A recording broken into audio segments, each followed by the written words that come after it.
안녕하세요. 반갑습니다. 이게 잘 들리면 손 한번 흔들어 주시면 좋겠어요. 늘 이렇게 제가 개인적으로 존경하는 우리 신동건 스님 직접 이렇게 또 뵐 수 있어서 이 학회를 덕분으로 해서 또 만나 뵐 수 있어서 좋고요. 또 반가운 얼굴들 많이 있네요. 오늘 뭐 너무 많이 배우려고 하지 말고 일요일 날 이렇게 이 길을 써서 배우려고 하지 말고 그냥 느끼시면 됩니다. 이런 거구나, 이런 거구나라고 마음으로 이렇게 깊이 느낄 수 있으면 좋겠습니다.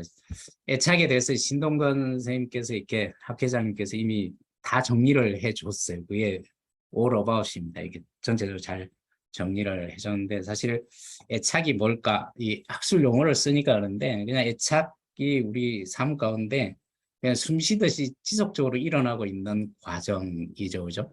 우리는 늘 이렇게 사랑받고 사랑받지 않냐, 사랑받고 있냐라는 그게 굉장히 예민하게 우리가 반응을 하고 있는데 그게 어릴 때 좋은 경험을 하면 그냥 물 흐르듯이 그게 자연스럽게 일어나요.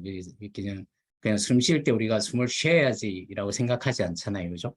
그냥 자연스럽게 쉬듯이 주고받고 사랑하고 사랑받고 우리는 가족 또 애인, 연인, 부부, 이 자녀들을 사랑하기 때문에 자연스럽게 사랑하기도 하지만 또 사랑받을 수 있게 표현이 되어지고 이런 게 물 흐르듯이 자연스럽게 일어납니다. 그래서 애착을 떠나서 우리가 이렇게 생각할 수가 없죠. 하와이가 이 여행지로 굉장히 뛰어난 곳이지만 사실 그 자체가 우리를 풍족하게 하지는 않죠.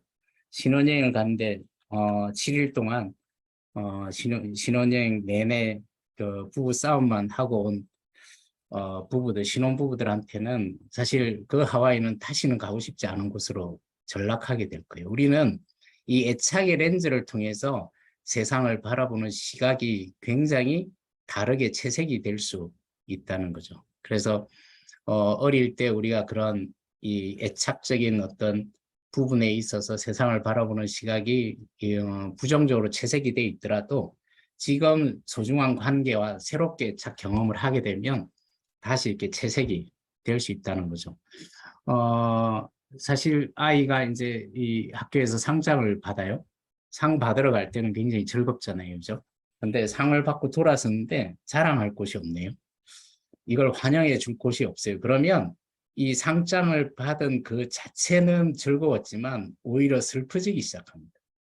내가 이걸 어디 가서 이렇게 얘기를 하고 나누고 사랑을 받고 인정을 받고 이런 과정이 없으면 이 상장 자체도 다르게 이렇게 채색이 되겠죠. 50대 어느 여성분이 8번 만에 운전면허에 붙었어요. 얼마나 기뻤겠어요. 근데 남편한테 전화했는데 남편 첫 마디가 개나 소나 이런 얘기를 했다라고 치면 그 순간 이 모든 부분이 이 애착 관계, 소중한 관계를 통해서 어떤 피드백을 받냐에 따라서 세상을 바라보는 시선, 그 상황을 받아들이는 게 굉장히 달라질 거예요. 윤중로에 이 봄이 되면 이 매화가 아름답게 피잖아요. 사람들이 굉장히 즐거워하고 올해 특히 코로나 때문에 가지 못하다가 올해 많은 분들이 거기 가서 즐거워하고 있습니다. 하지만 그 매화 자체가 과연 즐거움의 본질이냐라고 생각을 하면 우리가 이런 이 상황을 다시 이렇게 해석을 할 수가 있을 거예요. 남편하고 자녀, 부모하고 관계에서 굉장히 심한 상처를 받아서 우울한 사람이 그 활짝 핀 매화꽃이 허드레지게 이렇게 피면 필수록 훨씬 더 슬퍼지게 나를 채색할 수도 있습니다. 다른 사람이 즐거워하는 그 모습들이 오히려 나를 어둡게 만들 수도 있어요. 나는 왜 저 사람들과 다르지?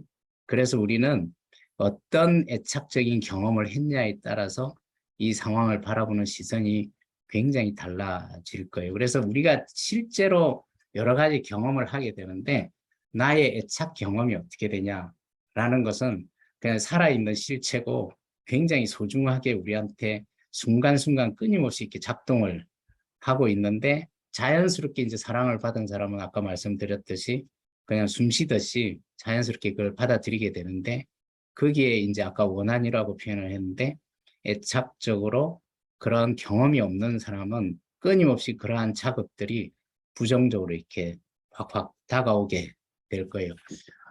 코로나 시대에 우리가 이제 거리두기를 했는데 사실 뭐 전염병을 막기 위해서 거리두기를 했죠. 근데 우리가 잊고 있는 부분은 치료사로서 우리가 알아야 될 부분은 사람으로부터 전파되는 게 사실 전염병이라는 것도 있지만 가장 소중한 사랑이 이 사람을 통해서 이렇게 전파가 되는데 이 애착적인 행위나 사랑 이런 부분들이 관계를 통해서 전파가 되는데 이 3년 동안 많은 사람들이 이런 관계가 단절되고 하는 그 부분이 실은 우리 어린아이들도 그렇고 사회적인 이런 관계를 통한 경험이 없기 때문에 굉장히 많은 고통을 이렇게 앞으로도 받을 수 있다라는 그런 얘기들도 할 뿐만 아니라 병원에서 많은 이게 병원 진료과에서 이 코로나가 한참일 때 이 진료하러 오는 환자들이 줄었지만 정신과는 12%까지 이렇게 늘어날 정도로 이 단절이라는 고립이라는 것이 인간에게는 얼마나 크게 영향을 미치는지 그걸 봐도 우리가 애착이라는 이 소중한 관계가 갖는 의미를 우리가 다시 한번 생각할 수 있을 거예요. 그래서 애착은 뭐 존 볼비 박사가 이제 애착 이론을 만들면서 애착은 요람에서 무덤까지 작동하는 것이다. 이게 단순히 아이한테만 필요한 것이 아니라 청년, 장년, 노년이 돼도 인간이 살아 숨쉬는 한 내가 힘들고 외로울 때 누구한테 기대는 것이 건강한 겁니다. 그게 의존적이거나 병적인 것이 아니고 누구한테 기댄다라는 것은 내가 강해질 수 있고 굉장히 건강해질 수 있는 굉장히 중요한 부분이라는 거죠. 그래서 애착적인 의미로 보면 진정한 독립은 누구로부터 떨어지는 것이 아닙니다. 우리는 흔히 고립을 독립이라고 착각을 하고 지내는데 애착적으로 보면 진정한 독립은 누군가 함께라는 사실을 알아야 돼요. 그래서 우리의 뇌는 인간은 기본적으로 베이스라인 자체가 혼자 떨어지는 것 자체가 본질이 아니라 누군가 함께 있을 때 안정감을 느끼고 그게 기본이라는 거죠. 거기에서 사람이 이렇게 없거나 주변에 소중한 사람이 나한테 상처를 주거나 할 때 불안을 느끼고 불편함을 느끼고 하는 걸 봐도 인간은 본래 누군가 함께 한다는 것 자체가 특히 우리의 뇌는 굉장히 관계 지향적입니다. 그래서 이 상황에서 내가 함께 있냐 없냐가 안정감을 느끼고 베이스라인이 된다는 거죠. 그런 면에서 이 베이스라인을 이루는데 가장 중요한 게 가족이고 이게 가장 소중한 애착 관계일 거예요. 그래서 오늘 애착 관계에 대해서 같이 이렇게 느낄 수 있는 그런 시간이 되면 좋겠습니다. 어린아이만 사실은 애착 행위를 하는 게 아니죠. 우리가 공항에 가서 잘 살펴보면 서로 이별을 할 때 포옹을 하고 눈물을 흘리면서 한참 동안 그 게이트를 바라보면서 사랑하는 사람을 떠나보내면서 눈물을 흘리면서 이렇게 터덜터덜 돌아서는 이 행위는 어린아이가 학교 갔다 오거나 부모를 만났을 때 힘들 때 하는 행위랑 똑같아요. 그래서 우리는 끊임없이 이런 애착적인 그런 행동을 하게 된다는 거죠. 지금 화면을 공유하도록 하겠습니다.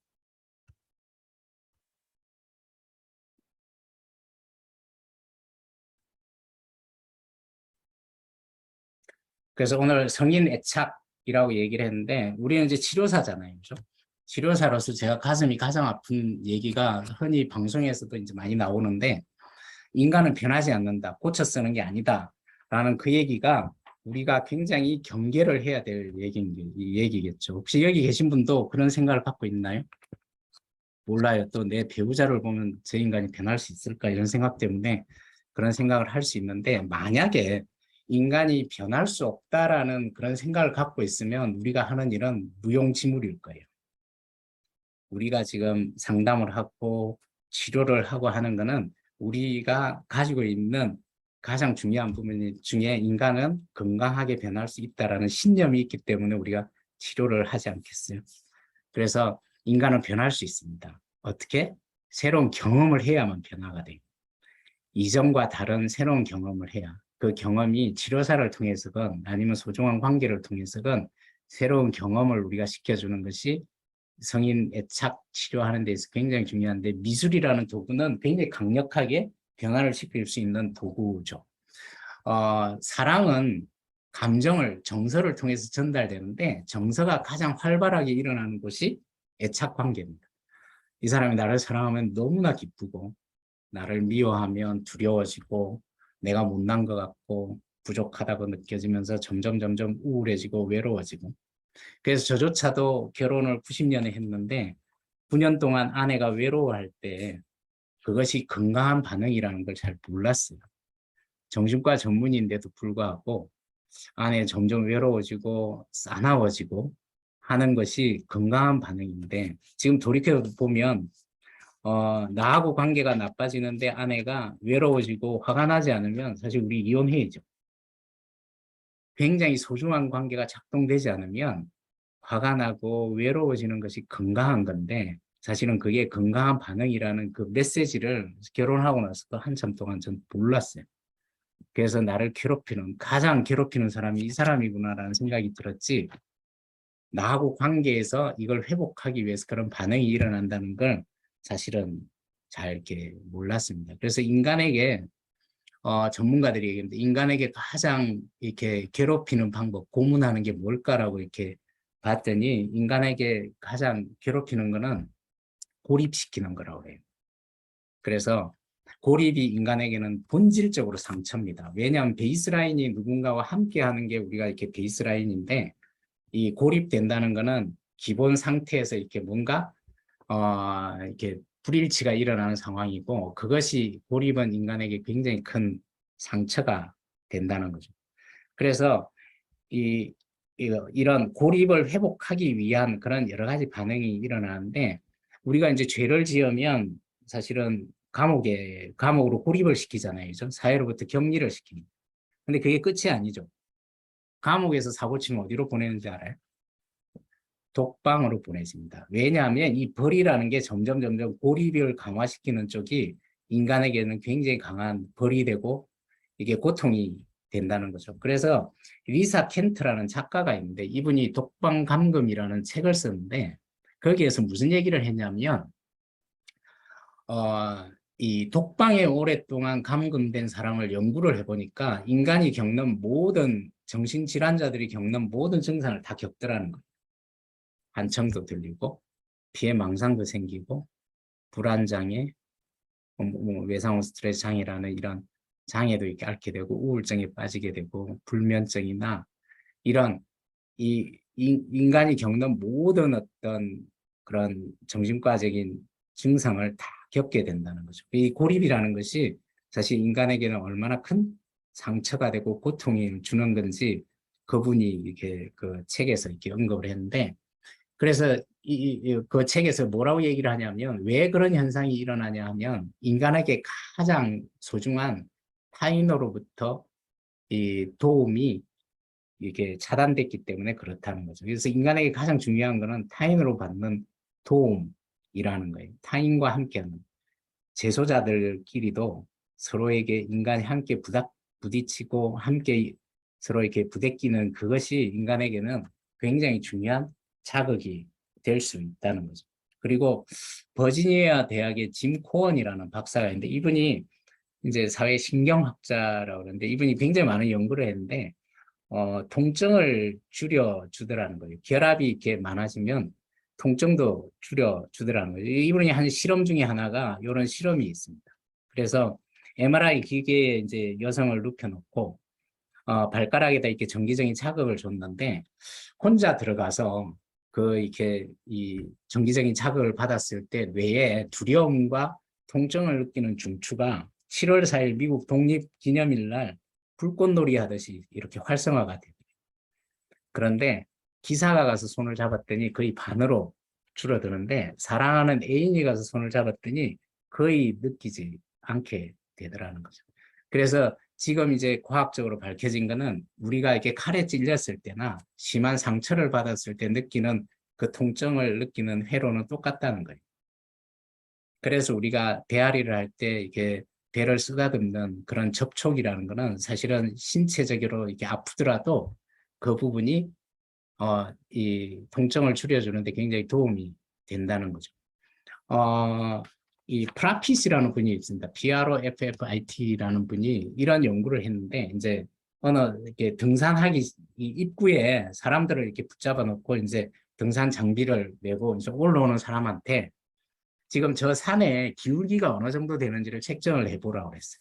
그래서 이제 기록을 했는데 여러 사람이 이제 기록을 했겠죠. 그게 이제 놀라운 결과가인 게 뭐냐면 혼자 온 사람과 이게 동행이 있는 사람이 기울기가 다르다는 거예요. 그래서 동행이 있을 때 훨씬 더 기울기를 가파르지 않다라고 책정을 하게 되는데 동행자들을 또 연구를 해봤더니 오랫동안 사귄 오랫동안 관계를 하고 이게 오랫동안 우정이 있는 사람들은 더 이렇게 기울기가 낮게 책정을 하더라는 거죠. 그래서 우리 앞에 있는 이런 고난과 통증과 이런 부분들도 이런 사랑하는 사람, 소중한 사람이 이렇게 함께 할 때 그걸 굉장히 줄어들게 평가를 하더라는 거죠. 그리고 심리학자 중에 에드 트로닉 교수가 있습니다. 이분이 나중에 이제 영상도 잠깐 나올 텐데 매사추세츠 대학의 심리학과 교수인데 이분이 무슨 얘기를 했냐면 인간은 감정을 혼자 처리할 수 없다라고 얘기를 했어요. 인간은 감정은 누군가와 함께 처리를 해야지 혼자 처리할 수 없다는 거죠. 물론 혼자 처리할 수 있습니다. 어떨 때? 어릴 때 아니면 소중한 관계를 통해서 내가 함께 처리하는 경험이 많으면 혼자 처리하기가 쉬워져요. 예를 들면 이런 거예요. 내가 시어머니 때문에 힘든데 남편이 그 힘든 걸 같이 처리를 해주면 같이 공감을 하고 처리를 해주면 시어머니가 힘들게 해도 그때부터는 혼자 처리하기가 쉬워져요. 그래서 코레귤레이션을 경험을 많이 해야 셀프 레귤레이션이 늘어나게 됩니다. 어릴 때 왜 우리 자녀와 공감을 해야 되냐? 아픔에 우리가 왜 함께 처리해주고 힘들어할 때 그 힘들어하는 걸 같이 이렇게 함께 머물러 있어야 되냐면 이 아이가 어릴 때 그런 이 상처나 아픔에 대해서 깊은 공감이나 이렇게 그런 경험을 코레귤레이션을 엄마나 아빠를 통해서 많이 하면 할수록 나중에 힘들 때 고난이 있을 때 셀프 레귤레이션 하기가 쉬워진다는 거죠. 그래서 혼자 처리하려면 이 코레귤레이션 애착 대상과의 코레귤레이션 경험이 많아야 돼요. 두 번째, 혼자 처리할 수 있어요. 그런데 뇌를 연구를 해보니까 혼자 우울증이나 통증, 아픔을 처리하는 걸 뇌가 활성화되는 걸 살펴봤더니 함께 누군가가 공감을 해주면 뇌의 아주 작은 일부분만 작동을 해서 빨리 처리가 되는데 혼자 그걸 처리하는 걸 이렇게 연구를 했더니 뇌에 굉장히 많은 부위가 작동을 해야 되는데 그게 시간이 엄청나게 걸리더라는 거예요. 그래서 몇십 년이 걸릴 수도 있습니다.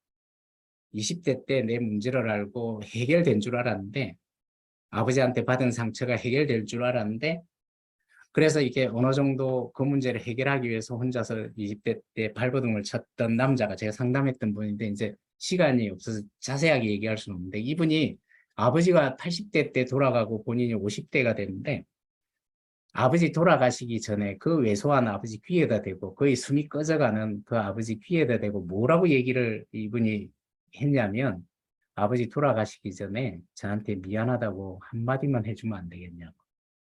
혼자서 해결하려고 발버둥을 쳤지만 어느 정도 편해진다고 생각을 했지만 이 소중한 관계가 함께 처리하는 것이 얼마나 깊이 빨리 해결할 수 있는지를 보여주는 부분일 거예요. 여러분 한번 상상할 수 있죠, 그죠? 정말 우리는 이제 너무가 문제가 이거라고 예를 들어서 우리 자녀가 이렇게 소심하면 네가 얼마나 소심한지를 가르쳐줘요. 그러면 가르쳐주면 가르쳐줄수록 걔는 더 소심해집니다.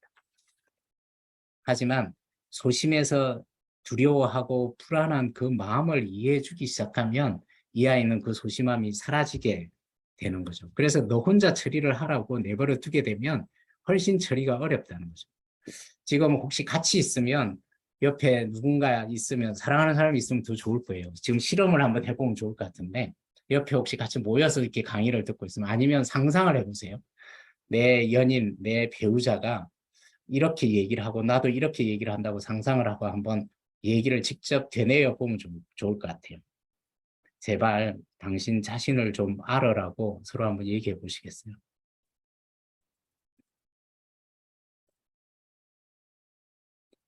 남편을 떠올리면서 당신 자신을 좀 아니면 남편이 이렇게 얘기한다고 생각을 해보세요. 제발 당신 자신을 좀 알아. 우리는 너 자신을 알라고 네가 이게 문제라고 계속 가르치려고 그래요. 그런데 혹시 상상을 해보시면 좋을 것 같아요. 내 배우자나 또 우리 자녀한테 이렇게 얘기한다고 상상을 해보세요. 내가 당신 아픈 마음을 알아. 여러분 어느 게 치유적인지 한번 생각을 해보시면 좋을 것 같아요. 이게 너가 문제라고. 이것이 네가 어릴 때부터 부모로 받은 상처인데 왜 날 괴롭히냐고. 이렇게 할 때하고 지금 애착 관계를 통해서 어릴 때부터 부모한테 당신이 얼마나 힘들었냐고. 이렇게 소중한 사람과 새로운 경험을 할 때 그런 상처도 이렇게 치유가 될 수 있다는 거죠. 그래서 우리는 이 애착이라는 거는 끊임없이 일상 가운데서 우리가 바라고 있고 반응하고 있고 끊임없이 이게 작동되고 있습니다. 그래서 오늘 애착에 대해서 이렇게 같이 볼 텐데, 뭐 애착을 만들면 아마 알고 있을 거예요. 이게 첫 번째가 존 볼비 박사예요. 정신과 의사인데 이분도 뭐 애착적인 그런 분위기에서 이렇게 그 영국의 분위기가 뭐 부모를 만날 때도 토요일 날 1시간 정도 이렇게 만나고 거의 이렇게 부모를 만나지 않는 그런 분위기에서 자랐는데 이분이 이 근본적으로 이 문제 행동 그 청소년들을 이렇게 지켜보면서 문제 행동의 기저에 부모와의 소중한 관계 경험이 어땠냐가 크게 작동을 하고 있더라. 내적으로 혼자서 이런 문제가 만들어진 것이 아니고 소중한 관계 경험이 어떻게 됐냐가 굉장히 중요한 부분이더라. 메리 아인스워스는 뭐 잘 아시겠죠. 낯선 상황 실험이라고 해서 이게 어린아이한테 애착 유형을 밝힌 분이고 필립스 쉐이브라는 분은 그 미쿨린스와 쉐이브라는 이분은 성인의 애착 유형을 밝힌 부분이에요. 성인도 똑같이 그런 애착적인 작동을 하고 있더라는 거죠. 그래서 존 볼비 박사가 처음에 이제 애착 이론을 만들면서 애착은 요람에서 무덤까지 작동을 한다라고 하고 1992년도에 이제 이게 돌아가셨죠. 근데 이분이 본인이 예언한 성인의 관계에도 애착이 작동하고 있다라고 얘기를 했는데 그것이 지금 성인의 그 부부 관계를 회복하는데 얼마나 큰 역할을 하고 있는지는 지금 보지 못하고 돌아갔어요. 지금 정서중심 부부 치료나 이런 애착을 통해서 성인의 관계를 회복하는 그 부분에 본인이 만든 이 애착 이론이 얼마나 크게 영향을 미치고 있는지. 그래서 영국의 존 볼비 박사가 이걸 만드는데 지금 영국 출신의 심리학자 수잔 존슨 박사가 이제 그 애착 이론을 통해서 이게 부부 치료 모델을 개발하고 한국에서도 많은 얼마 전에도 기초과정할 때 한 60명 정도 이렇게 참여하고 할 정도로 굉장히 이제 활성화가 되고 있습니다. 할로우 박사라고 아시죠, 그죠? 이분도 이제 애착 실험 유명한 실험인데 뭐 다 알 거예요. 여기서 보면 알겠지만 이 새끼 원숭이한테 이제 선택을 하게 합니다. 뭘 선택을 하게 하냐면 어, 이, 이게 인형 두 개를 이제 엄마 인형 두 개를 만들어 놓고 철사로 된 원숭이하고 그 다음에 포근함을 주는 원숭이를 이렇게 만들어 놓고 어미 원숭이죠. 어릴 때부터 이제 엄마와 이렇게 박탈시킨 다음에 이 두 가지를 선택하게 했더니 이 아이가 이 원숭이가 처음에는 이제 철사로 된 원숭이한테 가서 거기에는 음식을 공급을 해줘. 그래서 음식을 먹고 거의 18시간 이상을 이 천으로 된 원숭이 포근한 엄마의 원숭이한테 이렇게 꼭 기대서 그냥 지내더라는 거죠. 이 실험의 중요한 부분은 뭐 철사로 된 원숭이 이거보다 더 중요한 게 이 아이한테 위기가 닥쳤을 때 이렇게 심각한 문제가 탁 닥쳤을 때 나한테 위험하다라는 신호가 왔을 때 이 원숭이가 누구를 선택하냐가 중요한 거죠. 그런데 100번이면 100번 이 아이는 이렇게 무서운 물체가 자기 앞에 탁 나타나면 이 전어로 된 원숭이한테 달려가서 안기더라는 거예요. 그래서 인간이 이게 빵으로만 사는 것이 아니라는 게 이런 부분이겠죠. 그죠? 애착이 얼마나 중요한지 내가 위험할 때 살기 위해서는 애착적으로 친밀한 관계인데 달려가는 것이 나한테 안전하다는 게 자동으로 일어나는 반응일 거예요. 그래서 이 실험을 이렇게 지켜봤던 분이 있습니다. 그래서 그분이 무슨 얘기를 했냐면, 데보라 블럼이라는 기자인데, 이 실험을 보고 나서 무슨 얘기를 하냐면, 이 음식은 생명을 유지시켜 주지만, 관계는 생명 그 자체라는 얘기를 했습니다. 좀 더 풀어서 설명드리면, 우리는 배가 고프면 훔쳐서라도 이렇게 먹고 살라고 그래요. 그런데 소중한 사람한테 깊은 상처를 입은 사람은 내 앞에 산에 진미가 있어도 먹기가 싫어집니다. 여러분, 인간에 있어서 생명의 근원이 뭐냐면 사실은 이 소중한 애착 관계라는 거예요. 우리 아이가 부모하고 관계가 나빠지면 죽고 싶어져요. 그런데 결혼한 사람은 사실은 부부 관계가 나빠지면 죽고 싶어져. 병원에서 내가 하는 일이 아무리 인정을 받고 있더라도 내가 근본적으로 출근하다가 확 꺾어버릴까 이런 생각이 드는 거는 이 소중한 애착 관계가 작동되지 않으면 우리는 그런 식으로 굉장히 죽고 싶을 정도로 이게 어려움을 겪게 된다는 거죠. 그래서 우리는 그 신호를 우리가 소중하게 생각을 해야 됩니다. 우리가 지금 저도 이제 결혼하고 나서 아내하고 죽고 싶기도 하고 우울하기도 하고 힘들기도 하고 화가 나는 이런 신호를 계속 보내고 있었는데 이게 애착적인 의미로 바라볼 수 있는 렌즈가 없었어요. 그러다 보니까 내가 더 열심히 하면 되겠지. 어디 술을 한 잔 마시고 그냥 풀면 되겠지. 친구를 만나서 아니면 운동을 하면 되겠지. 다른 거에 계속 이렇게 매달리게 되는데 이게 근본적으로 이게 애착관계, 우선순위의 관계에서 해결되지 않는 걸 해결하기 위해서 다른 걸 하면 할수록 점점 죽고 싶어지고 외로워지고 우울해지는 이 부분이 점점 더 심해지게 된다는 거죠. 그래서 우리 애착관계에서 문제가 생겼을 때 어떤 현상이 일어나는지를 우리가 알아야 치료 과정에서도 우리가 도움을 줄 수 있을 거예요.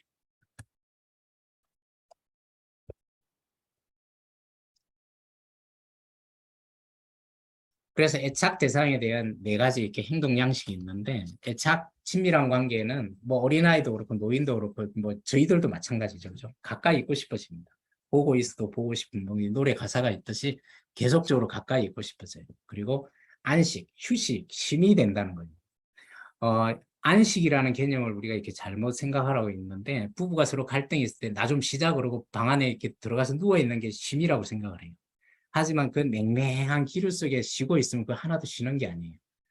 밖에서 크럭 부닥치는 소리가 쩌렁쩌렁하게 들리게 될 거예요. 사실은 그게 쉬는 것이 아니고 진정한 안식은 뭐냐면 내가 힘들 때 위로하고 상대방이 힘들 때 위로를 주는 그게 안식이에요. 그래서 퇴근하고 와서 당신 힘들었지, 당신 힘들었지 이게 안식인데 우리는 그냥 내버려 두는 거 그 자체가 이렇게 안식이라고 쉼이라고 착각을 하게 돼요. 월요병이 부부 불화가 심하면 더 많이 생깁니다. 왜냐하면 주말 내내 그 기류 속에 쉰다고 생각하고 있지만 연결되지 못하면 그게 상처입니다. 같은 공간에 연결되지 않으면 더 큰 상처가 되겠죠. 그래서 결혼하기 전에 혼자 살 때보다 더 외롭습니다. 진정으로 연결해야 될 사람과 단절이 되면 훨씬 더 외로움이 따르게 된다는 거죠. 이 사람이 나랑 떨어질 것 같으면 고통이, 그래서 고립은 분리는 굉장히 고통이 따른다는 거예요. 그리고 안전기지가 된다는 거죠. 안전기지, 뭐 전쟁터에 싸우다가 심리적으로 지치고 신체적으로 다치면 안전기지에 와서 이렇게 치료를 받고 쉼을 받고 공급을 받고 다시 싸우러 나가잖아요. 이 애착 관계가 그렇다는 거예요. 사회에서 지치고 힘들고 외로울 때 내가 다가가서 기대게 되면 그 힘으로 다시 싸우러 나갈 수 있는 힘이 생긴다는 거예요. 그래서 피니라는 분이 있는데 어, 이 디펜던스 패러독스라는 얘기를 했는데 이 역설이라는 얘기를 했습니다. 이 애착을 연구한 분인데 이분이 무슨 얘기를 하냐면 의존이 많이 되면 될수록 독립할 수 있다는 거예요. 의존이 돼야 독립할 수 있다는 거예요. 우리 아이가 어릴 때 부모로부터 잘 의존이 되고 잘 이렇게 애착적으로 친밀해져야 유치원을 갈 수 있듯이 의존이 많이 돼야 오토노미가 늘어난다는 거죠. 그래서 애착은 독립할 수 있는 근간이 됩니다. 가장 중요합니다. 그래서 인간은 두들겨 패서 독립하는 것이 아니고 꼭 안아줘야 진정한 독립이 일어난다는 거죠. 두려워하지 않고 세상을 나갈 수 있는 힘은 애착적으로 친밀한 그런 관계가 회복됐을 때 비로소 일어난다는 거죠. 이 유아 애착과 이 성인의 애착에 비슷한 특징이 있습니다. 여기에 나타나는 특징이 뭐냐면 어린아이하고 부모하고 관계하고 성인의 사랑의 관계에서 나타나는 특징이 뭐냐면 이 두 관계만 빨개 벗고 서로 마주보고 코를 비비고 입 맞추고 이런 행위를 해요. 이게 어릴 때 있다가 사라졌다가 다시 사랑하는 사람이 생기니까 똑같이 서로 마주보고 이런 행동을 하게 됩니다. 그리고 이 관계 호르몬이라는 커들림 호르몬이라고 하는데 이 옥시토신이라는 것이 가장 많이 분비가 될 때가 언제냐면 수유할 때 가장 많이 분비가 되고 성인의 사랑에 있어서 관계를 하거나 서로 이렇게 신체적인 접촉을 할 때 이게 굉장히 많이 분비가 되는데 이 옥시토신이 많이 분비가 되면 내 앞에 있는 사람이 굉장히 긍정적으로 보인대요. 그래서 사랑하는 그래서 요새 왕따 시키는 아이들한테 이런 옥시토신을 투여하는 그런 실험이 있을 정도로 이 소중한 관계에 그래서 이런 유아 애착과 배우자의 성인의 애착이 유사한 특징이 있습니다. 그래서 이런 배우자 선택은 애착으로 설명할 수 있다는 거죠. 애착에 대해서 이렇게 짧게 설명을 드리겠습니다. 지금 시간이 그렇게 많지 않아서. 애착은 인간이 가지고 있는 그냥 동기라는 거죠. 이렇게 이건 타고난 거고 그냥 유전자에 이렇게 와이어된 이게 이미 이렇게 탑재되어 있는 부분이라 인간은 태어나자마자 사랑받기 위해서 끊임없이 노력을 하게 끌어들이기 위해서 울기도 하고 짜증내기도 하고 화내기도 하고 그냥 이렇게 뭔가 달래기도 하고 끊임없이 상대방을 부르는 게 이게 가르쳐서 되는 것이 아니라 태어난 아이가 본질적으로 애착은 누군가로부터 이렇게 사랑하는 거는 그래서 생존을 위해서 가장 중요한 게 사랑이라는 거예요. 사랑, 이 애착이 생존을 위해서 가장 중요한 부분이고 캐나다에서 연구를 했더니 이 구글링에서 가장 많이 이렇게 찾는 단어가 사랑이라는 이런 단어라고 해요. 인간은 끊임없이 사랑과 연관된 이 부분을 찾게 된다는 거죠. 애착 관계가 자율성을 높인다. 아까 설명했죠. 안전기지, 오토노미가 더 늘어나게 된다. 내가 사랑을 받아야 나갈 수 있는 힘이 더 커지게 된다. 안식처가 되고 안전기지가 된다라고 설명했습니다. 요거 정서적인 접근과 반응은 나중에 다시 좀 더 설명을 드릴 텐데 사랑의 관계, 특히 애착 관계에서는 크게 세 가지가 있어야 애착이 형성이 돼요. 뭐냐면 접근, 어세스하고 리스폰드, 반응을 해야 돼요. 그리고 교류, 정서적으로 교류가 인게이지가 돼야 됩니다. 그래서 접근하는 사람한테 반응을 하는데 정서적으로 교류를 하게 되면 결합이 일어나게 된다는 거예요. 끊임없이 우리가 연애 시절에 이거 다 하잖아요. 사소한 거 가지고도 아파 죽겠죠. 그러고 이렇게 다가와서 막 이렇게 하면 반응을 보이고 정서적으로 서로 이렇게 표정도 막 안타까워하고 이런 정서적인 일어나면 이제 결합이 일어나게 되는 거죠. 그런데 불화가 생기면 이걸 할 수가 없어요. 다가갈 수도 없고요. 반응을 보이기도 힘들어요. 제가 아픈 과거에 이제 이런 걸 몰랐을 때 아내가 저하고 갈등이 있을 때 내가 화를 내면 안아주면 된다는 얘기를 했어요. 그런데 100번 제가 하지를 못했어요. 과연 이게 통할까? 이렇게까지 화가 나는데 이게 가능할까? 저도 두렵고 그럼 아내는 이렇게 얘기를 했는데 이 인간이 움직이지 않으니까 더 이제 폭발을 하면 역시 내가 안 가기 잘했구나. 불화 상태에서는 끊임없이 내가 접근할 수도 없고 반응할 수도 없어요. 여러분 미술 치료를 통해서 이걸 도와줘야 돼요. 안전한 세팅에서 서로 접근하고 반응할 수 있게 이걸 도와주는 것이 그래서 접근과 반응을 하지 않는 그 상황은 위협으로 느껴진다. 이 상황은 지금 위협하고 알람이 켜지게 되고 그래서 부부가 싸우는 이유는 딱 한 가지예요. 시어머니 때문에 싸우는 거 아니에요. 성격이 달라서 싸우는 게 아니고 양육 차이 때문에 싸우는 게 아닙니다. 그런 게 일어났을 때 내 배우자가 다가오지 않으면 싸우는 거예요. 시어머니 때문에 싸우는 게 아니에요. 시어머님 때문에 시어머니가 괴롭혀도 두 사람의 사랑이 더 연걸어 갈 수 있어요. 본질이 시어머니가 아니에요. 두 사람 사이에 애착적으로 멀어지냐 가까워지냐 여기에 대해서 끊임없이 신호가 일어나기 때문에 그것 때문에 싸우는 거예요. 시어머니가 힘들다고 해서 그 자체가 본질이 아니라 그때 너가 얼마나 힘든지라고 얘기를 하면 사실은 사랑으로 변해요. 본질적으로 부부가 싸우는 이유는 애착적으로 멀어진다라고 느껴질 때 싸워요. 그래서 제가 사법연수원에 가서 이제 지금은 사법연수원에서 이렇게 그 강의를 하지는 않는데 코로나 전에 제가 이렇게 거기 가정법원 판사들을 대상으로 이렇게 강의를 할 때 늘 했던 얘기가 있어요. 제가 정신과 때 몰랐는데 부부 치료를 하다 보니까 세상의 모든 이혼하는 부부는 이혼하는 순간까지 서로를 향해서 외치는 게 있더라. 여러분, 이혼하는 부부들이 끝까지 서로를 향해서 외치는 목소리가 있어요. 애착적인 이 렌즈를 갖기 시작하면 그게 보일 거예요. 뭐라고 외치냐면 그 기저에는 당신한테 내가 소중하냐고 외치고 있다라는 거. 얼마나 가슴 아파요. 부부는 미워서 이렇게 싸우는 것이 아니라 사랑받지 못해서 싸우는 거예요. 얼마나 안타까워요. 사랑받지 못하다는 느낌 때문에 이혼을 하게 되고 깨지게 되는 게 굉장히 안타까운 현실이죠. 그리고 두려움과 불확실은 애착 욕구를 활성화시킵니다. 애가 초등학교를 들어가거나 새로운 곳에 가면 활성화가 되겠죠. 남편이 실직을 하거나 그러면 더 활성화가 될 거예요. 그리고 회사에서 뭔가 힘들어지면 또 아내도 마찬가지겠죠. 내가 하는 일이 힘들어지면 시댁에 가면 활성화가 될 거예요. 이때 더 필요한 거예요. 서로 더 안아줘야 되고 두려움과 불확실은 애착 욕구를 이렇게 활성화시켜요. 그리고 애착 분리 과정은 예측할 수 있다. 이게 애착적으로 내가 분리된다. 이 사람을 사랑받지 못한다고 할 때는 그게 이렇게 단계적인 반응이 일어나는데 이 신호를 우리가 놓치면 안 돼요.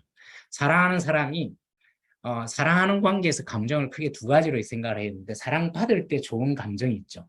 우리는 이것만 사랑이라고 생각을 해요. 그런데 중요하게 우리가 놓치지 않아야 될 거는 이 사람한테 내가 사랑받지 못한다고 다가오지 못하고 접근과 반응을 해주지 않는 것 때문에 보이는 신호에 우리는 치료적으로 더 접근을 해야 됩니다. 그래서 어린아이가 부모한테 사랑받지 못할 때 그런 상황에서 아이들이 보이는 반응이 어떤 거죠? 자, 엄마한테 내가 사랑받지 못하는데 아이가 어떻게 반응해요? 첫 번째가 화를 낸다는 거. 앵거예요. 앵거. 사랑하는 사람이 나를 사랑하지 않으면 화를 내는 것이 정상적인 반응이죠. 그래서 우리 아이가 화를 낼 때 이거 힘들었구나 하고 가서 이렇게 꼭 안아주면 순식간에 사랑으로 변해요. 이때 자존감이 높아집니다.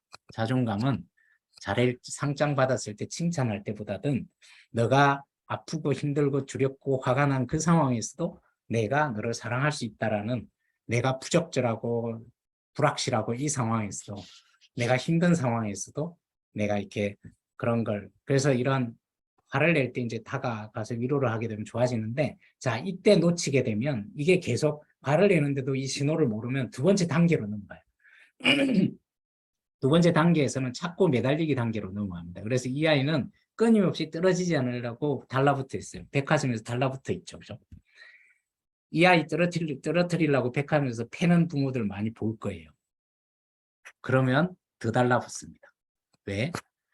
사랑한다는 느낌이 없기 때문에 내가 떨어지게 되면 도망갈지 몰라요. 그래서 달라붙는데 이 때리거나 떨어지라고 고함치고 이렇게 하면 이 아이는 사랑받는다는 느낌이 들지 않기 때문에 더 달라붙어요.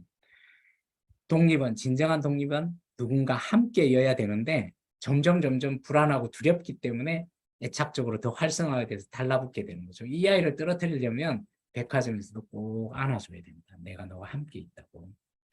내가 너와 함께함이라고 꼭 안아줘야 이 아이가 떨어지는데 그걸 모르는 경우에는 더 때리게 되죠. 자, 이렇게 매달리는데도 계속 그런 반응을 보이면 세 번째 단계로 넘어가요.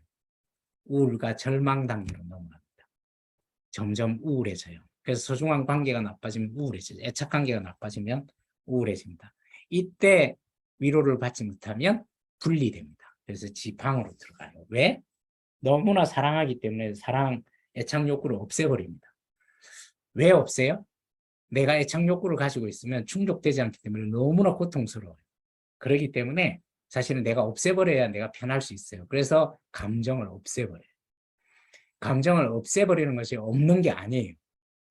회피적인 남자들이 그 속에 얼마나 감정이 복잡한지 모릅니다. 나중에 상담을 하다 보면 감정이 없다라고 얘기를 하는데 그 감정을 없애기 위해서 얼마나 적극적으로 그 부분을 대처를 하는지 내가 감정이 일어나는 것에 대해서 사랑받지 못한다는 그 고통이 얼마나 큰지 그래서 내가 그걸 없애는 과정이 얼마나 외롭고 아픈지에 대해서 내가 다가갔을 때 위로를 받지 못할까 봐 얼마나 두려운지 이런 감정이 얼마나 그 속에 숨어 있는지를 차츰 애착 렌즈를 가지고 보면 보이게 될 거예요. 그래서 이런 흐름이 있는데 이게 어린아이만 있는 게 아니라 부부 사이에서도 똑같다는 거죠. 내 남편이, 내 아내가 나를 사랑하지 않는데 우리는 성인이니까 웃고 다니면 얼마나 좋겠어요.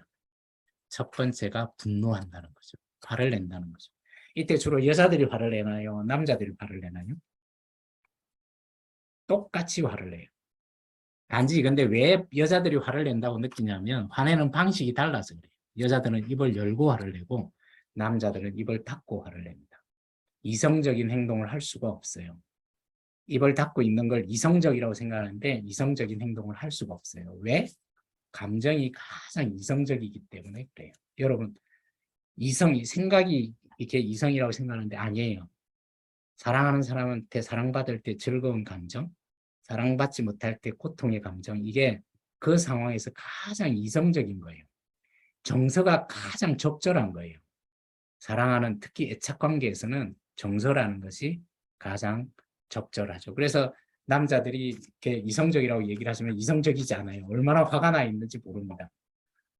그래서 문을 꽝 닫고 들어가서 혼자 방 안에 들어가서 저 여자는 왜 저렇게 감정적이야 그러지만 내가 감정적인지 잘 몰라요. 이때는 이성적일 수 없습니다. 이성적이면 인간이 아니에요. 기계지.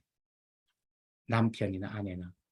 전략 자체가 이 갈등을 줄이기 위해서 이걸 활성화시키지 않을 쪽으로 디액티베이트 시키려고 애쓰고 있는 거지 이게 이성적인 부분이 아니라는 것입니다. 이 대목에서 이제 그 인간이 와서 들어야 되는데 그래서 두 사람 다 이제 이렇게 굉장히 분노하게 되고 화를 내게 되는데 이때 서로 이제 이렇게 위로가 되지 않으면 두 번째 단계로 넘어가요. 자꾸 매달리기 단계로. 자꾸 매달리기 단계에서는 여자들이 주로 하는 질문이 있어요. 이때 되면 끊임없이 이 사람이 날 사랑하는지를 계속 물어봐요. 그래서 무시무시한 얘기를 합니다. 시어머니랑 나랑 빠지면 누구 구할 거야? 이런 걸 이때 이제 되면 하기 시작해요. 진짜 이 사람한테 내가 우선순위인가?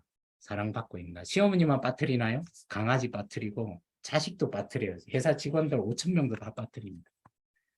그 사람이 중요해, 내가 중요해. 여기에 굉장히 예민해져 있어. 이 신호를 모르면 아내가 굉장히 예민하다고 이렇게 하는데 나중에 이 애착적인 목소리를 들려주면 남편들이 조금씩 이해를 하게 됩니다.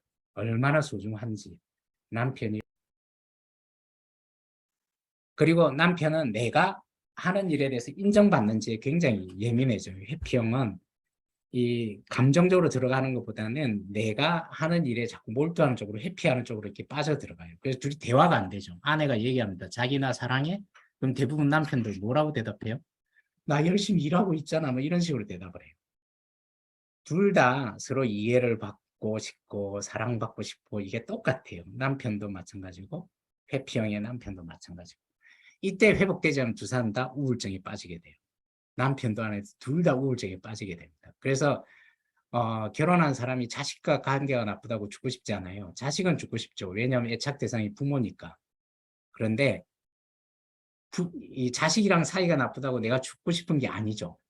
죽이고 싶고 막 그렇지 내가 막 죽고 싶지는 않아요. 근데 부부 관계가 나빠지면 내가 죽고 싶어진다니까요. 왜? 이 애착 대상은 두 가지를 결정하는데 자신과 타인에 대한 견해가 여기에서 결정이 돼요. 내가 사랑스러운가? 이 사람을 의지할 수 있나? 이 두 가지가 결정이 돼요. 그래서 지금 애착 관계, 소중한 관계가 우선순위의 관계가 회복되지 않으면 내가 못난 것 같고 그래서 죽고 싶어져요. 근데 어린아이는 부모랑 사이에서 애착 관계가 부모니까 아이는 그 관계가 나빠지면 죽고 싶어지죠. 연인들은 연인과의 관계가 나쁘면 죽고 싶어져요. 우선순위가 연인이기 때문에 이때는 ABM이도 안 보입니다. 애착 대상 우선순위가 회복되지 않으면 다른 걸 통해서는 바로 만족하기가 굉장히 어렵습니다. 이때 되지 않으면 각방을 쓰게 되고 별거를 하게 되고 여러분 속으면 안 돼요. 이렇게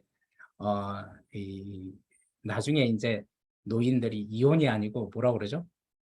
이게 요즘 갑자기 이게 이름이 생겨 제가 이렇게 그래요. 요새 이렇게 기억이 잘 안 나요. 그래서 이게 서로 뭐라고 얘기하죠? 이렇게 결혼은 유지하되 이렇게 따로 사는 맞아요. 그걸 거예요. 그래서 그런데 쏘으면 안 됩니다. 사랑, 애착이라는 게 노인까지 필요하다는 이 부분을 몰라서 그래요.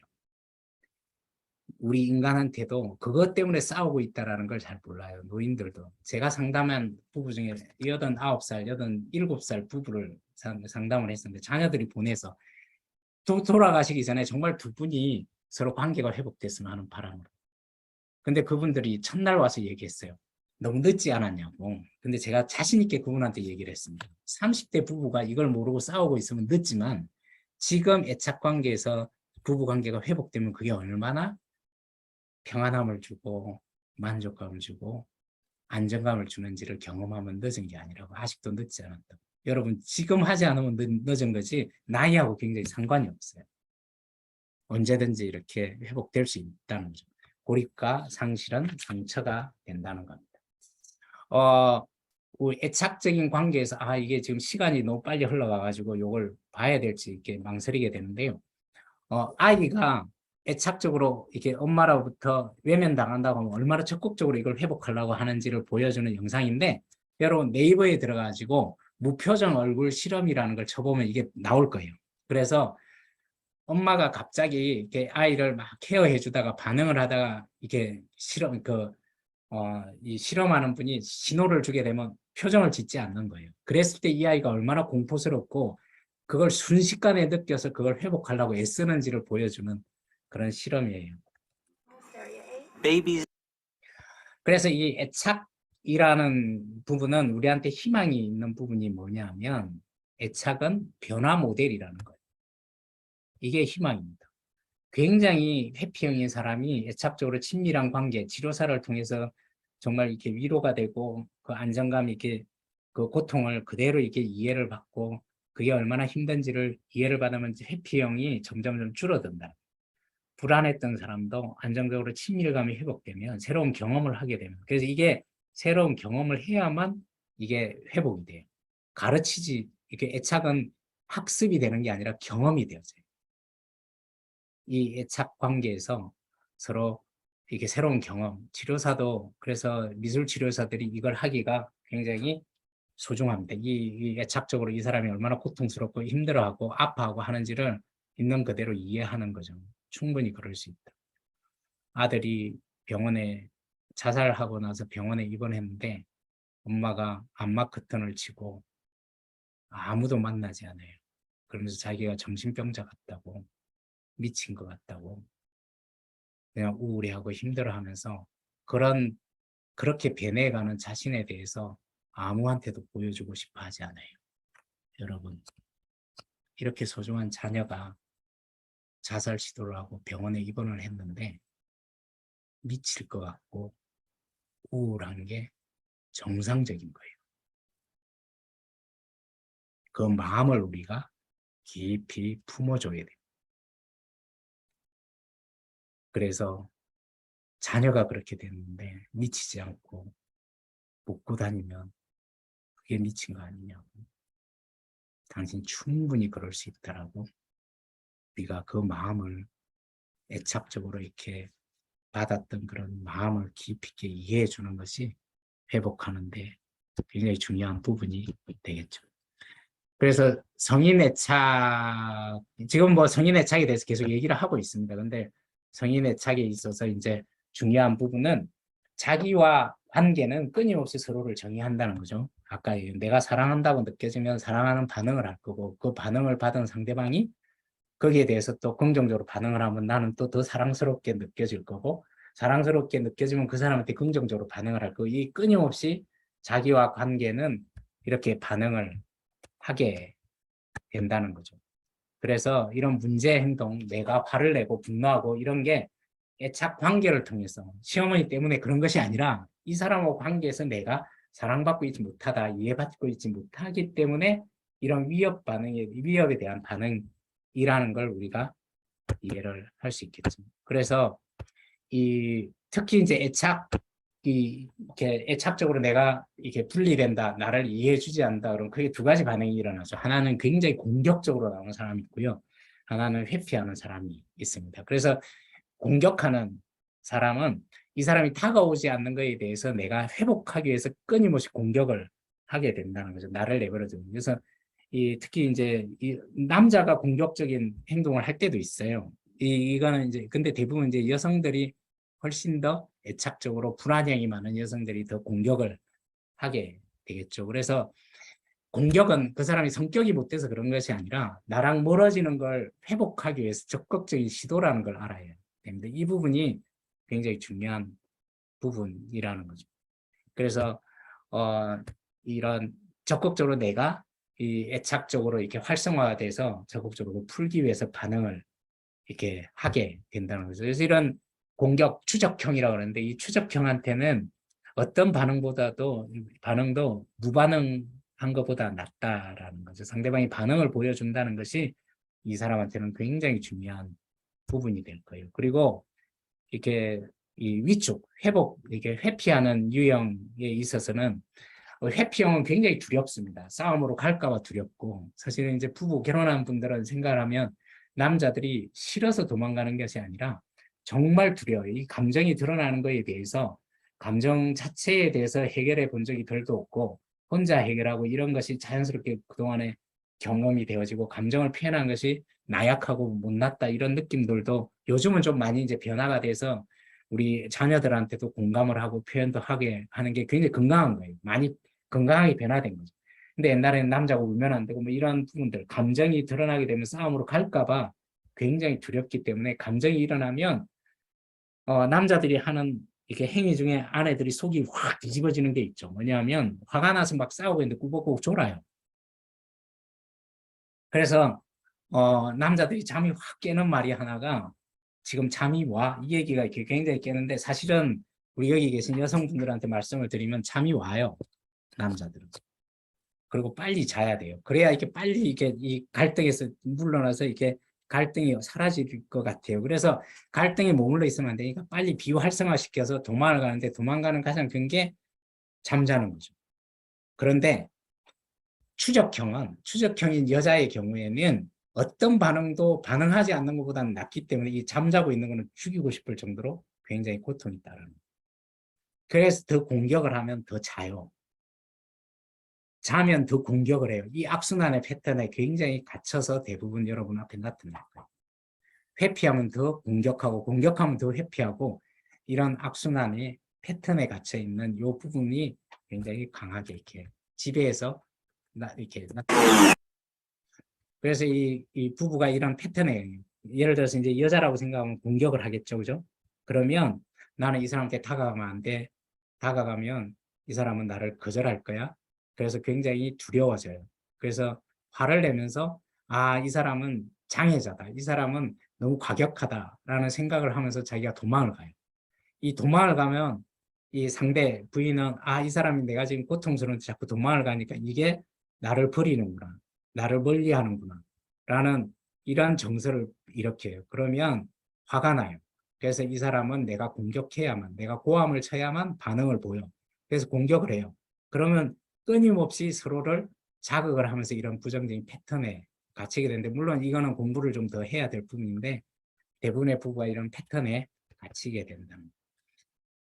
그래서 이게 성인에 대해서 할 때 성에 대한 부분에 대해서 우리가 좀 더 생각을 해봐야 되겠죠. 그죠?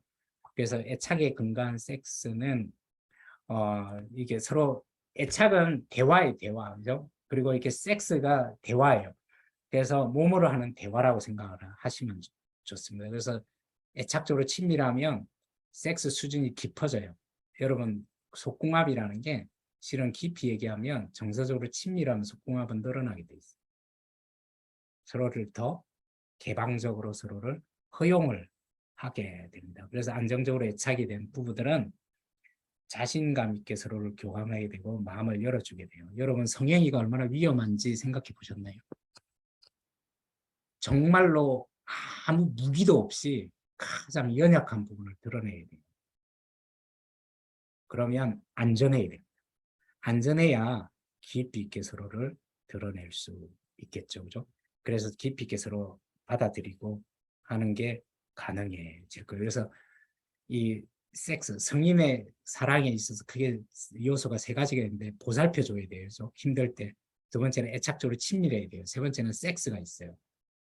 그 중에 가장 중요한 게 애착적으로 친밀감이 섹스를 하는데 굉장히 깊은 어떤 섹스를 경험할 수 있게 하게 된다는 거죠. 그래서 부부 불화가 있는 사람은 불화가 심하면 심할수록 섹스가 우리 부부의 불화의 70% 정도의 이렇게 원인이다라고 생각을 하는데, 부부 관계가 좋은 사람은 한 16%가 우리 섹스가 우리 부부 관계에 미친다는 거예요. 그래서 관계가 좋으면 좋을수록 섹스 자체보다도 친밀감과 이런 것이 훨씬 더 관계를 좋게 하는데 더 큰 역할을 하게 되더라는 거예요. 안전한 부분은 친밀감과 유대감이 1차적인 동기인데, 불안정한 부분은 쾌락, 거절감을 회피하기 위해서 섹스를 하는 경우도 있어요. 이 사람이 날 떠날까 봐 섹스를 하는 경우가 있어요. 안도감을 하고 자기 만족을 위해서 하는 게 있는데, 외도를 한 부부, 제가 그동안 한 1200상 정도 외도 부부를 보면서 외도한 부부 중에 특징 중에 나타나는 게, 남편이 외도를 하게 되면 부인이 외도해도 마찬가지예요. 초기에 한 달 정도 섹스를 굉장히 적극적으로 하는 경우들이 있습니다. 그래서 이상하잖아요. 꼴도 배기 싫은데 막 섹스를 하게 돼요. 이 사람이 떠날까 봐 두려움, 이런 것 때문에 또 내가 여성성, 남성성을 이런 거에 대한 두려움, 막 이런 걸 그걸 통해서 이렇게 하기 위해서 그동안 섹스를 하지 않은 사람도 이렇게 굉장히 격렬하게 이상 성욕이 증가돼서 그렇게 하는 경우들이 있습니다. 나중에 이제 그게 애착적으로 아픔이라는 걸 우리가 이해를 시켜줘야 되겠죠. 뭐 불완전한 성적 자존감이 낮게 되고 의사소통을 어렵다. 그래서 이 수잔 존슨 박사가 이 세 가지 성을 했는데, 감각만 추구하는 거, 감정만 쫓아가는 거, 근데 조화로운 성이 이루어져야 된다는 거죠. 이 두 가지를 서로 만족시켜주는 그런 부분들이 이루어져야 된다는 거예요. 이 조화로운 성을 하는 사람들이 그 침대에서 이렇게 하는 걸 책에 묘사한 게 있는데, 이게 섹스라는 게 즐거운 경험이고 어드벤처, 이렇게 그냥 이렇게 이 모험이라는 거죠. 즐거운 모험이라는 거죠. 그러면서 그게 여보 이게 침대에서 떨어질 것 같아, 이런 얘기를 나눌 수 있을 정도로 굉장히 서로 섹스 자체도 일상의 어떤 모험처럼 서로 조화롭고 안정적으로 되면 그런 걸 이렇게 편안하게 나눌 수 있다라는 거예요. 접근과 교류와 반응 이 부분이 이제 정서적인 뿐만 아니라 육체적으로도 서로, 그래서 굉장히 협응적인, 그러니까 얼마나 이게 그 섹스라는 것이 서로 이렇게 친밀하게 서로 주고받는 얼마나 조화로운 반응이 있어야 되겠죠. 주고받고 하는 그런 부분들이 이렇게 일어나야 되는데, 이게 정서적으로 할 때 신체적으로 훨씬 더 그런 부분들이 깊어질 수 있다는 거죠.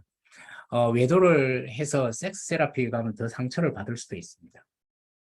꼴도 배기 싫은데 자꾸 그런 행위를 자꾸 이렇게 시키게 되는 게 너무나 혐오스러워서 상처를 이렇게 여러분한테 상담을 하러 오는 경우들이 있을 거예요. 그랬을 때 우선 정서적으로 그 상처를 치유하는 쪽에 더 초점을 맞춰야 되는데, 그거 없이 그냥 섹스 행위에만 초점을 맞추게 되면 그런 부분들이 점점 더 아플 수 있다는 거예요. 그래서 부부 불화가 있을 때 우리는 접근하고 반응할 수 없는데, 접근하고 반응할 수 없고 교류할 수 없을 때 우리는 위협으로 느껴져서 공격을 하거나 화를 내거나 우울해지는 이런 반응이 일어나서 우리 치료 과정에서 이러한 부분들을 도와주는 것이 굉장히 중요합니다. 그래서 애착 이론에 근거한 이런 치료를 할 때 개인 상담, 지금 정서 중심 개인 치료도 굉장히 활성화가 돼 있어요. 그래서 건강한 부분이 뭔지, 사실은 서로 친밀해지고 하는 것이, 그리고 부부 관계에서는 건강한 것이 애착적으로 친밀한 것이다라는 게 있죠. 그리고 갈등, 아내가 화를 내고 남편이 회피하는 게 병이 아니라는 거예요. 이 애착적인 어떤 전략인 부분이지, 내가 받지 못하고 애착적으로 친밀하지 못하다는 증거인 거지, 그 사람이 병이 있는 부분이 아니라는 거죠. 그리고 치료 회기를 안전하게 만들어주는 것이 굉장히 중요합니다. 그래서 그 사람들이 느끼는 분노, 그렇게 왜 그렇게 화를 내서요? 이게 왜 그렇게 도망가세요? 이렇게 해서는 안 돼요. 이 사람이 느끼는 감정이 얼마나 두려운지 그걸 받아주고 보여주고, 자, 내가 그동안에 당신한테 다가가는 게 너무 두려웠다라는 그 감정을 아내한테 표현하는 게 중요해요. 왜? 아내는 이걸 표현하지 않으면 나를 미워하는구나라고 생각하는데, 다가오고 싶지만 이 사람이 되게 두려웠구나, 힘들었구나라는 걸 알게 되는 게 아내한테서 굉장히 중요한 부분이에요. 제가 준비를 했는데, 어, 제가 지금 다른 걸 이제 미술 치료 부분에 있어서 잠깐 시간이 지금 많이 돼서 이렇게 부부가 서로 얘기를 하지 않아요. 몇 개월 동안 한마디도 하지 않았어요. 치료를 와서 어릴 때 상처가 있고 애착적인 부분이 있는데 미술 치료 과정에서 잠깐 그러한 부분들을 상상도 하게 되고 미술 치료를 통해서 애착적으로 원하는 게 뭔지 이런 걸 확장시켜주고 하는 그 과정이 치료 과정에서 이렇게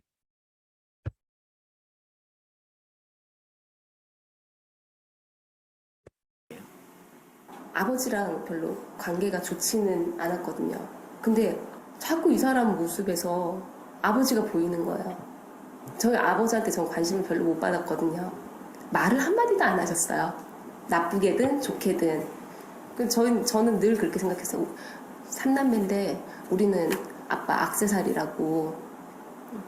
우리는 그 아빠의 필요를 채워줄 수 있는 우리는 액세서리라고 그렇게 생각했었는데 지금 살면서 저는 이 사람한테 그런 걸 그냥 저 혼자서 그렇게 느껴요. 진짜 구색 맞추기용인가? 나도 지빈이도 그런 생각을 막 해버리니까 이렇게 오는 게 되게 불편하고 짜증나요. 네. 아내는 아버지의 무관심 속에 불행한 어린 시절을 보냈습니다. 가족들을 한 번도 따뜻하게 안아주지 않았던 아버지. 남편을 통해 아버지의 모습을 떠올리는 건 아내에겐 너무도 큰 상처였습니다. 내가 꼭 필요한 때 위로를 받아야 되고 또 배려를 받아야 되고 격려를 받아야 될 때 소중한 사람부터 격려받지 않은 게 이게 원상처라고 그러거든요. 사소한 어떤 그런 자극이 과거의 기억하고 비슷해지면 굉장히 그 과거의 기억 때문에 지금의 관계에 굉장히 이렇게 폭발적으로 화를 내든지 아니면 관계가 좀 힘들어지는 그런 경험을 하는 게 어릴 때 상처가 있으면 지금 관계에 그런 영향을 미치게 됩니다. 아내의 원상처 회복을 위해 미술 치료를 해보기로 했습니다. 원 가족에 대해서 한번 아내의 원가족 구성원들을 동그라미로 표현하는 과정.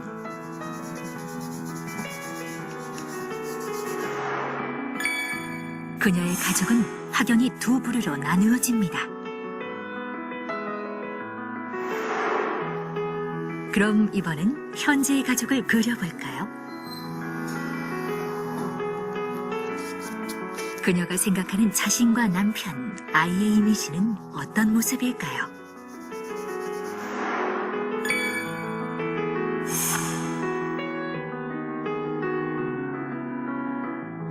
아내의 두 그림엔 공통점이 있습니다. 남편과 아버지, 남자는 모두 가장 작거나 아예 분리돼 있다는 거죠. 아빠도 남자였고 결혼해서 살면서 내가 힘들 때 정말 힘들 때 한 번도 뭐 밤에 자다가 애가 깨도 한 번 일어나서 애 한 번 뭐 쳐다도 안 봤던 그 사람 그 사람도 남편도 남자인 거야. 그러니까 남자에 대해서 별로 좋은 생각이 안 들어요. 나중에 지빈이가 성인이 돼서 남편감? 이게 신랑감을 고를 때도 그거는 문제가 돼요. 난 나중에 결혼했을 때 결혼 생활은 이럴 수도 있다라고 생각을 하면 안 되잖아요. 그러니까 제가 예. 나아져야 되겠다고 생각을 한 게 예. 그것 네. 때문에 예. 예. 어떻게 주면은 이 그림이 조금 변화할 수 있을까요? 아빠를 키워주세요, 조금만. 아내는 잠시 생각을 정리하더니 남편의 동그라미를 다시 그리기 시작합니다.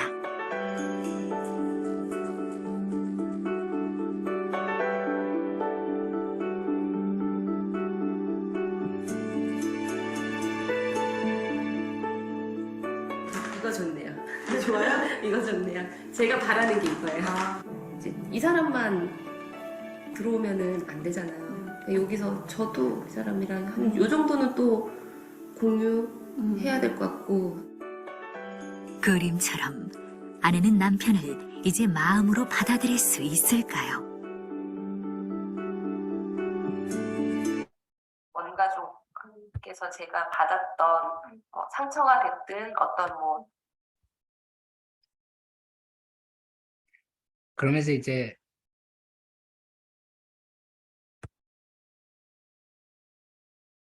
애착적으로 이렇게 다가가면서 이제 이런 과정을 통해서 애착적으로 이렇게 접근을 계속 하면서 이제 애착적인 얘기를 직접 표현을 하게 됩니다. 아까 미술 치료 도움도 받고 이제 그런 과정을 통해서 애착적으로 이제 직접 표현을 하게 돼요. 자, 부부가 서로 이게 전혀 서로에 대해서 표현을 하거나 뭔지를 모르고 있었는데 아내가 정말 본인이 필요한 여기까지 가기 위해서 굉장히 상담을 통해서 이런 과정을 통해서 안전해지다고 느껴지면서 이제 8번째 상담을 할 때 아내가 본인의 욕구를 표현하게 돼요. 자, 표현하고 나면 남편이 그때 얘기를 합니다. 그동안에 뭐가 뭔지를 몰랐는데 아내가 그걸 표현하자마자 다 이해가 된다. 우리는 그 바닥에 있는 고리 밑에 있는 그 애착을 표현하지 못하면 사실은 이해할 수가 없어요. 모든 부부가 집으로 돌아간 뒤 전문가와 부부가 다시 마주 앉았습니다. 서로를 거부하고 있는 부부의 마음을 들어보기 위해서죠. 불편함을 그냥 이렇게 견디기가 힘든 부분이 좀 있었나 봐요. 어떤 면에서는 조금 기다려야 된다라고 생각을 했어요. 기다리는 게 아니었고 참고 있었구나 하는 그 생각이 드는 거예요. 확신이 안 서는 거예요. 그냥 제 자신한테도 막 화가 나고 이 사람한테도 왜 나한테 마음을 안 열어줄까 하는 그런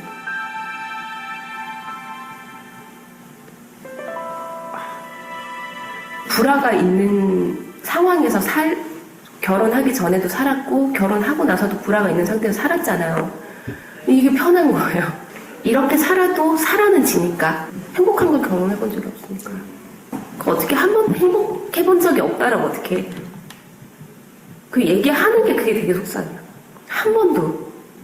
근데 지금 살면서 이 사람하고도 그렇고 누구하고도 이게 막 행복하다거나 이런 게 없는 것 같고 그 누구도 몰랐던 아내의 상처. 그 어느 순간에 삐끗하는 그게 너무 막 두려워. 왜 먼저 이런 마음을 헤아려주지 못했을까요? 아내 혼자 얼마나 힘들어했을까요? 아내의 말을 듣는 내내 남편은 눈물을 그치지 못합니다. 지금 이 얘기하면서 새롭게 듣는 얘기 아니에요. 너무 마음이 아프고요. 제가 사랑을 받지 못한다는 그 생각에 더 사로잡혔던 것 같아요. 그래서 더 이 사람한테 삐뚤게 굴고 그래서 더 저도 막 피하려고 하고 그 얘기를 듣고 진심으로 가슴이 아프다는 그 얘기에 내가 감동이 되는 것 같아요.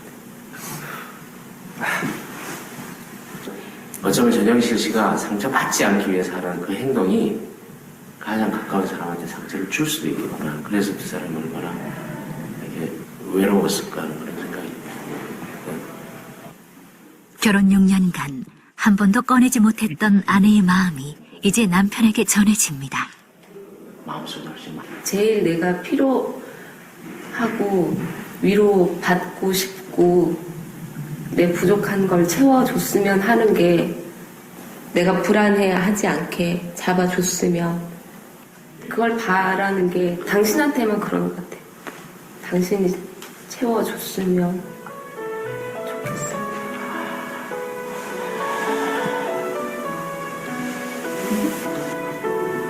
이제 진짜 이해가 돼요.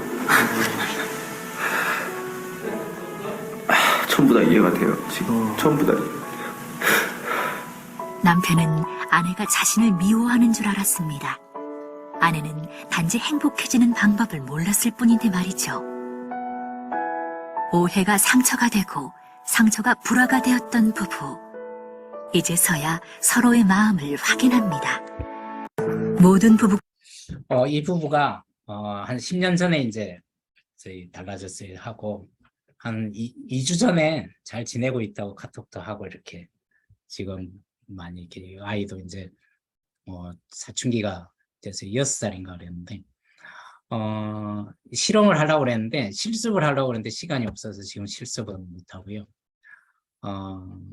참고 올해 이렇게 번역돼서는 정서중립 부부 치료 책이 이제 서드 에디션으로 이번에 번역된 교과서입니다. 그리고 애착 이론과 상담이라는 책을 참고를 하시면 개인 치료를 할 때 도움이 좀 될 수 있을 거예요. 마지막 슬라이드가 이 인도 고아원의 어느 아이입니다. 뭐 어릴 때 고아원에 맡겨졌는데 이날 아마 유치원에서 이렇게 고아원에서 막 이렇게 상처를 받은 모양이에요. 그래가지고 엄마가 보고 싶어서 이렇게 걸어놓고 안겨 있는 사진입니다. 여러분, 우리는 끊임없이 애착 대상과 어떻게 관계를 하고 있는지를 숨 쉬듯이 매일 일상 가운데 계속 일어나고 있어요. 그 신호를 잘 생각을 하고, 또 내가 아프고 힘들면 그걸 회복시켜주는데 초점을 맞춰야 되는데, 이걸 하지 않으면 술을 마신다든지 다른 걸로 이렇게 다시 이렇게 중독이 될 수도 있어요. 애착적으로 우리가 미술 치료를 통해서 그분들의 그 아픔을 이해하고 다가가서 이렇게 받아주고, 나를 통해서 새로운 그 아픔을 이해받는 그 경험이 치료하는 데 있어서 굉장히 중요한 부분이라는 걸 앞으로 많이 경험들 하셨으면 좋겠습니다. 제가 이 질문을 받은 걸 그냥 같이 이게 생각을 해서 이 강의 중에 답도 드리고 했는데, 지금 아마 시간이 또 다음 또 소중한 강의들 있고 해서 다음에 이렇게 이런 시간을 가질 수 있으면 좋겠다는 생각이 듭니다. 수고하셨습니다. 네, 감사합니다. 처음에 그 말씀하셨던 제발 당신 자신을 좀 알아. 그런 내가 당신 아픈 마음을 알아. 라고 하는 거는 저도 이렇게 생각만으로 했는데도 벌써 목소리랑 톤 자체가 굉장히 다르게 나감을 느꼈습니다. 당연 두 번째 거를 많이 사용을 해야 되겠죠. 네. 그리고 사랑하는 사람과 안전하게 결합되면 자연스럽게 다른 사람에게 쓸 수 있는 에너지가 늘어나고 많은 사람과 안정감을 경험한 사람은 타인에게 친절하고 인내심이 강하다라고 하는 말씀을 또 이 책에서 네, 다들 아시죠? 날 꼭 안아줘요. 이 책에서도 굉장히 좋은 말씀들, 좋은 사례들 많이 봤습니다. 네, 진정한 독립은 누군가와 함께라는 걸 기억하면서 저희 질의응답 시간은 못 갔지만 질문 주셨던 것들 제가 전달 드렸고요. 그것들 다 녹여서 강의를 잘 해주셨던 것 같습니다.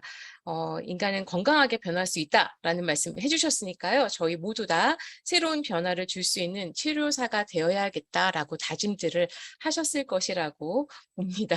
네, 방토 선생님 다시 한번 네, 이렇게 일을 쉬지 못하시고 네, 학술대회 저희 강의 참여해 주셔서 너무 감사드립니다. 다들 큰 박수 부탁드리겠습니다. 네, 부장님.